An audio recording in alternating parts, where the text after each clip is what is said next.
Cerita bermula ketika seorang sniper telah berada dalam posisi untuk mengincar sasarannya. Dia bernama Darong, bertugas bersama Pertapa, Ksatria, Tank, dan Uskup untuk mengawal kliennya dalam menandatangani surat perjanjian tanah dengan utusan Tuan Gela selaku gembong narkoba terbesar di segitiga emas. Namun setelah kerjasama resmi disetujui, tiba-tiba saja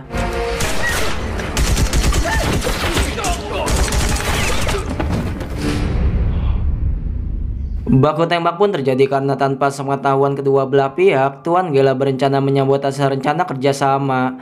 Bahkan, pertunjukan utama baru dimulai ketika komplotan anak buahnya muncul dalam jumlah yang besar, sehingga Darong memerintahkan untuk mundur dan mengawali tembakannya sebagai aba-aba agar keempat pasukannya melakukan penyerangan. Sebagai pengawal terbaik di Asia Tenggara, mereka mampu membantai puluhan musuh dan tidak membiarkan seorang pun melukai klien mereka.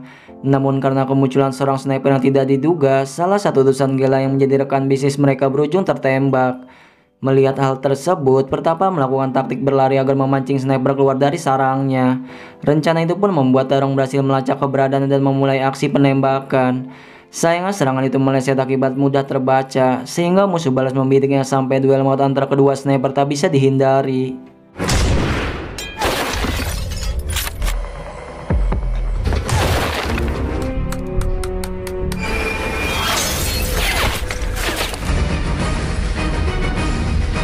Setelah berhasil membunuhnya, ia menggunakan seutas tali tambang demi menyusul posisi semua temannya, di mana sepanjang jalan pengejaran tetap berlanjut hingga mereka melakukan perlawanan sengit dengan melemparkan granat hingga salah satu mobil berujung meledak. Begitupun mobil berikutnya yang mempunyai nasib sama, secara berturut-turut dihancurkan dengan cara yang tidak terpikirkan oleh musuh. Bahkan meski pasukan sekalipun ikut dikerahkan, mereka dapat membalik keadaan dengan memutar arah kemudi dan membidik musuhannya dengan satu tembakan yang sangat mematikan.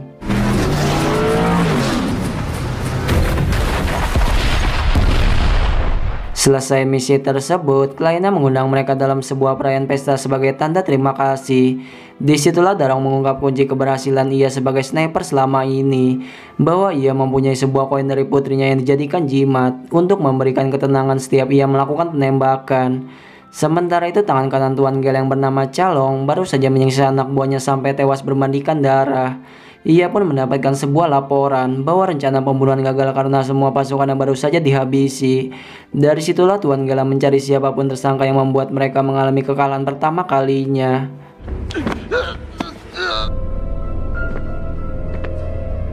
Tak butuh waktu yang lama, mereka mengirim seorang mata-mata untuk membunuh Darong. Namun berkat insting tajam yang bisa membaca situasi berbahaya, serangan itu bisa dihindari hingga ia langsung melawan dengan tangan kosongnya. Begitu juga mata-mata lain yang menyusup di ruang pesta. Sebuah granat dilemparkan hingga Pertapa memilih untuk mengorbankan dirinya. Keadaan pun kacau seketika. Mereka mengecek kondisi Pertapa yang sudah tidak terselamatkan dan berupaya membuka formasi penyerangan.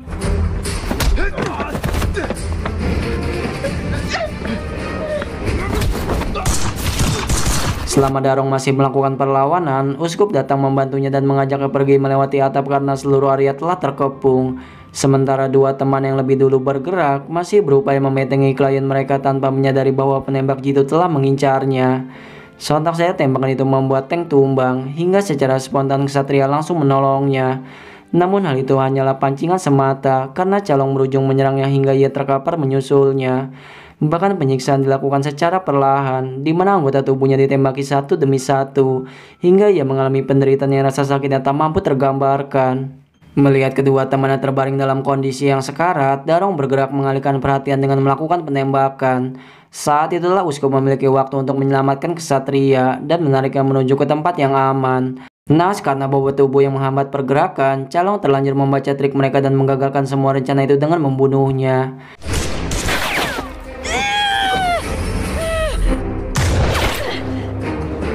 Menyaksikan kematian semua temannya di depan mata kepalanya sendiri, Darong diselimuti kehancuran yang luar biasa sampai tubuhnya membeku ketika kliennya berlari ketakutan dan berujung menjadi sasaran penembakan berikutnya. Ketika itu kesadarannya seolah muncul kembali, amarahnya benar-benar tumpah hingga ia nekat melawan meskipun pistol itu tak mampu menjangkau jarak yang jauh.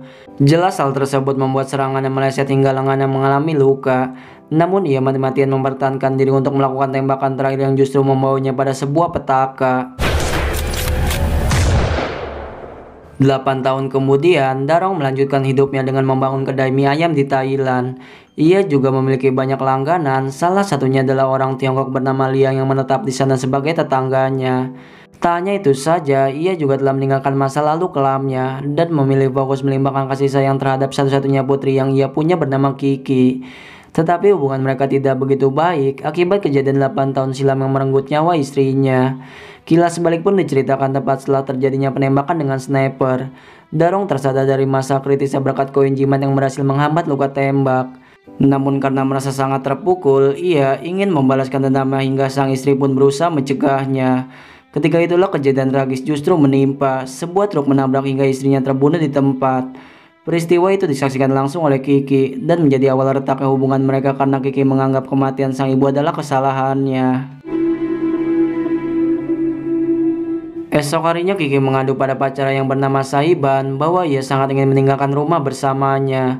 Namun karena belum mempunyai cukup uang, ia hanya berjanji akan membawanya pergi setelah tabungannya terkumpul. Dan sampai saat ini hubungan mereka berjalan baik karena Kiki percaya Saiban selalu menepati janjinya. Ia juga tak menolak membantu pekerjaannya dengan mengambil sebuah paket di pabrik mainan tempat Saiban bekerja. Setiba di sana, Kiki langsung mengambil paket yang diserahkan oleh pria setengah tua. Dia juga mengingatkan untuk hati-hati membawa paketnya, karena jika menghilang maka dipastikan Kiki tak akan sanggup menggantinya. Sebelum mengantarkan paket tersebut sesuai dengan alamatnya, ia lebih dulu pulang ke rumah untuk bantu mengangkut persediaan bahan baku yang baru datang. Paket itu pun diletakkan di depan rumahnya dan tidak sengaja tertukar oleh paket milik Liang. Sementara di tempat sebelumnya, pabrik itu bukanlah sekedar pabrik mainan biasa, melainkan tempat di mana anak buah Tuan Gela meracik narkoba. Sampai kemudian, salah satu petugas bernama Yon dihubungi oleh Tuan Gela bahwa pesanan narkobanya justru berisi sebungkus pupuk. Ia pun marah besar karena narkoba ini akan dikirim ke Meksiko dengan bahan baku yang membutuhkan waktu penanaman lama. Jelas hal itu membuat pihak sana sangat terkejut dan bergegas mencari barang itu bagaimanapun caranya. Hanya dalam waktu yang singkat, Saiban diajar habis-habisan karena hanya dialah satu-satunya orang yang diduga menghilangkan. Namun meskipun telah disiksa tanpa ampun, ia tetap tak bisa menjawab sehingga melimpahkan kesalahan itu kepada Kiki. Alhasil, antek-antek Gela pun menerobos masuk ke rumahnya dan langsung menggeledah kamar ketika sang ayah tidak di rumah. Bahkan ia langsung disekap dan ditempelkan pengering rambut menyala yang panas yang mungkin membuat pahanya sangat melepuh. Tetapi karena belum juga mendapatkan jawaban, mereka membawa Kiki pergi tanpa bisa dihentikan oleh tetangganya. Selepas itu Darong diberitahu perihal insiden penculikan putrinya. Namun Liang hanya bisa memberikan informasi terkait jumlah preman yang membawa mobil dengan logo jimat Buddha. Selebihnya, ia mencari bukti sendiri lewat foto Kiki bersama Saiban yang berada di depan sebuah toko. Ia pun langsung mendatangi toko tersebut untuk menanyakan keberadaan Saiban dan terpaksa menggunakan kekerasan sampai bos di sana memberitahu bahwa Saiban telah pindah bekerja di pabrik mainan. Setiba di sana, Darong melihat sebuah logo di mobil seperti yang sebelumnya Liang beritahu. Maka tanpa berbasa-basi, ia menghajar setiap orang di sana demi mencari keberadaan putrinya.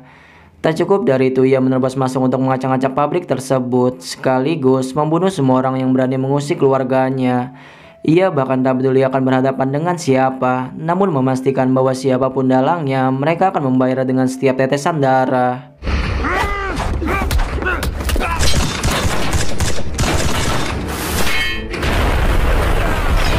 Mendengar terjadinya ledakan, Yon meminta anak buahnya untuk mengecek langsung kondisi di luar. Tetapi semua telah terlambat. Darong mengacungkan senjata dengan tatapan murkanya agar mereka segera mengembalikan putrinya. Menolak hal itu, mereka justru melakukan perlawanan hingga Kiki kembali dibawa pergi. Dihadapkan dengan jalan buntu, ia terpaksa mengancam Saiban hingga pemuda itu mengakui kesalahannya dan berkata akan memberitahunya lokasi setiap pembeli. Mereka pun mulai bergerak ke tempat di mana barang itu diantarkan dan memberi peringatan kecil agar mendapat informasi keberadaan Kiki. Di lain tempat, Yon membawa Kiki ke hadapan Tuan Gela untuk memberitahu bahwa ia gagal menemukan barangnya karena pria yang dihadapi sama seperti 8 tahun silam. Menyusul kabar tersebut, Darong menghubunginya hingga keduanya kembali berbincang setelah sekian lama. Mereka pun langsung mengatur kesepakatan bahwa putrinya akan selamat jika ia berhasil menemukan barang itu sampai esok hari. Ia yang memang telah melihat bukti CCTV di depan rumahnya segera mendatangi Liang untuk mengambil paket boneka berisi jenis narkoba yang dicari-cari selama ini. Hingga tiba-tiba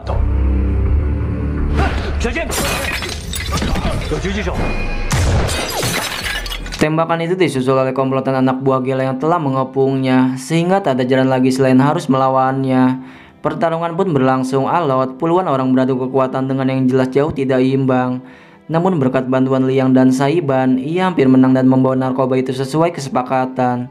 Tapi lagi-lagi rencananya digagalkan karena Calong justru memburunya dengan tembakan membabi buta.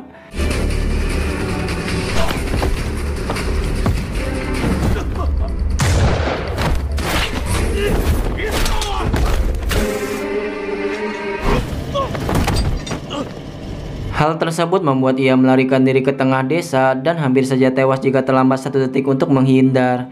Disitulah nasib sial menimpanya. Polisi melihat mayat warga dan menggeledah sampai menemukan sekantong narkoba. Namun karena penjelasan apapun tak akan dipercaya, ia terpaksa melawan kepolisian agar bisa pergi menyelamatkan putrinya.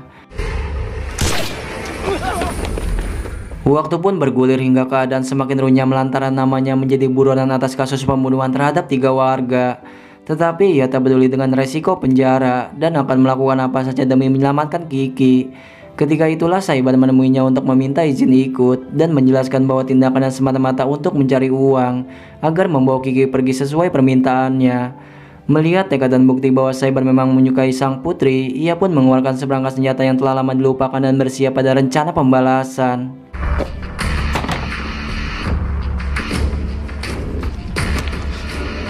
Keesokan paginya Darong dan Saiban telah memantau pergerakan markas Tuan Gela yang diisi banyak penjaga. Mereka pun berhasil menghabisi salah satu orang dengan menikamnya dan mulai membagi tugas masing-masing. Bahwa Saiban membantunya dalam mengintai selagi ia maju memberantas setiap orang sampai berada di posisi seorang penembak jitu.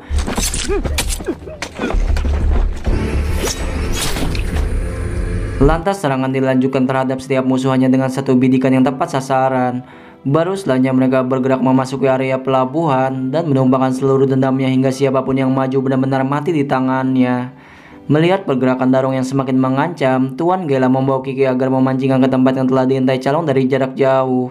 Hal itu membuatnya maju menurunkan senjata, sekaligus menyerahkan narkoba tersebut sesuai kesepakatan.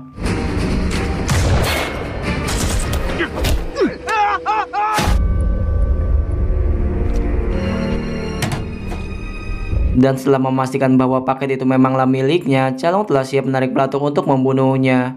Namun sebelum itu terjadi, Saiban mengagalkan sehingga Darong bergegas melawan untuk mengamankan Kiki dari sana. Keadaan itu membuat bom yang tertempel di tubuh Kiki diaktifkan dan meledak hanya dalam waktu yang singkat. Lantas ia bergegas menjinakkannya dan berhasil memotong kabel tepat ketika bom tersebut akan meledak. Sebaliknya, Tuan Gela mulai ketar-ketir karena semua pasukan setianya telah dihabisi, kecuali Calong yang masih bertahan untuk dirinya sendiri. Ketika itu Darong berhasil menemukannya dan menembaknya sampai terbunuh.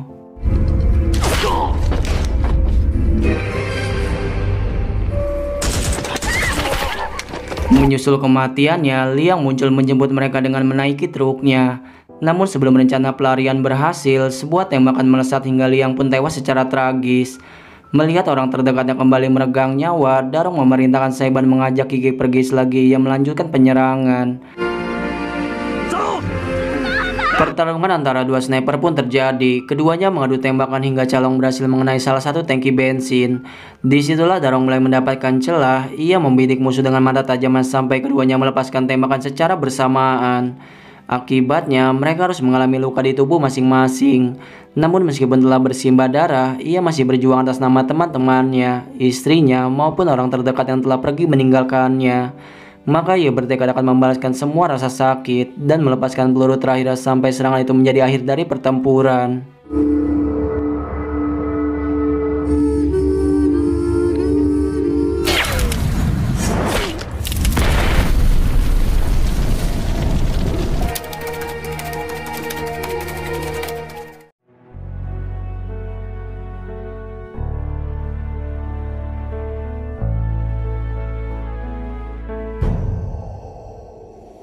Tidak hanya berhasil memberantas kartel narkoba, Darong juga merupakan definisi sosok ayah yang mau mengorbankan segalanya demi anaknya. Namun meskipun demikian, negara tidak peduli atas semua pengorbanan. Ia ditetapkan bersalah dan harus menjalani hukuman selama 12 tahun di penjara. Saya akhiri pembahasan kali ini dan sampai berjumpa lagi.